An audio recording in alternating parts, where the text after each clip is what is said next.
আজকে দেবিদ্বারে হচ্ছে 39 বক্স খেজুর আসছে। 39 বক্স খেজুর, 39 বক্স খেজুরে আপনার হচ্ছে 8 কেজি করে খেজুর আছে।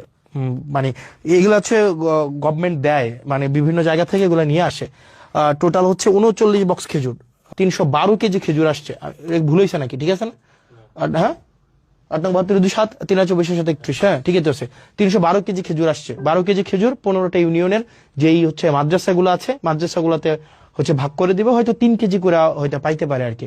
তো এই খেজুর কিছুদিন পরে কুরবানিকে সামনে রেখে উটের মাংস, দুম্বার মাংস এগুলো আসবে।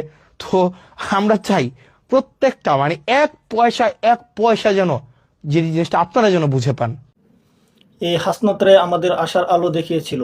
এই হাসনাত রায় আমাদেরকে বলেছিল বাংলাদেশকে সুন্দর এবং সাফল্যের পথে নিয়ে যাবে। এই হাসনাত রায় আমাদের জন্য যুদ্ধ করেছিল। হ্যাঁ, এই হাসনাত রায় জবাবদিহি নামে একটি পেজ গঠন করেছে। জবাবদিহি পেজে তিনি প্রতিনিয়ত জবাবদিহিতা করে যে তার কাছে কতটুকু মূল্যের জিনিসপত্র গিয়েছে এবং সেই জিনিসগুলো কাকে কিভাবে বিতরণ করবে। 30 কেজি খেজুরের হিসাব পর্যন্ত সে দিয়েছে এবং কিভাবে কিভাবে সেটা প্রোভাইড করবে সেটাও তিনি জানিয়েছেন।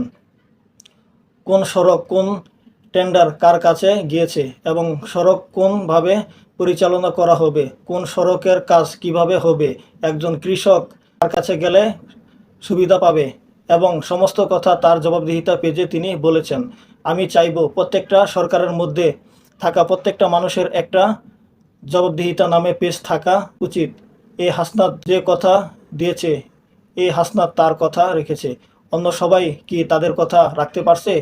যেভাবে হাসনাতকে বঞ্চনা করা হয়েছিল, আমাদের নতুন প্রজন্মকে বঞ্চনা করা হয় অনেকভাবে, তাদের চিৎকার দেওয়া হয়, কিন্তু তারাই কিন্তু জবাবদিহিতা করে। বেশি টেনে হিসড়ে না নামিয়ে তাদেরকে একটু সুযোগ দেওয়া উচিত।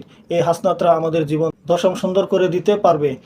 কখনো দেখছেন কোনো এমপি এসে এভাবে করে চোখ আঁকা ঘরের মধ্যে লিখে পড়ে বুঝিয়ে আমাদেরকে এটা কি নতুন বাংলাদেশ না?